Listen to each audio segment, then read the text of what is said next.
Breaking now at 5. In just a few hours, nearly 200 Americans will arrive in California from China. They were evacuated as the coronavirus continues to spread.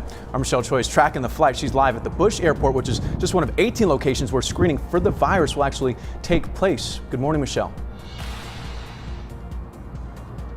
Hey, good morning, Xavier. That plane carrying 240 American evacuees is set to land at an Air Reserve base near Ontario, California.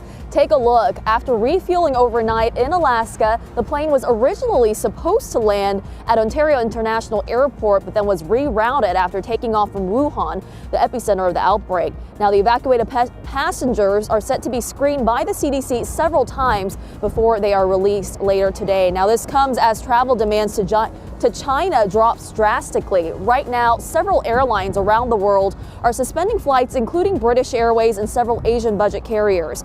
United Airlines announcing it's also scaling back flights due to drop in demands in light of growing coronavirus concerns. So far, more than 130 people in China have died and almost 6,000 people are infected worldwide. The latest country being affected, the Middle East and the UAE. And guys, while this hasn't happened yet, we're hearing reports that the U.S. government may temporarily consider banning all flights from China. Back to you.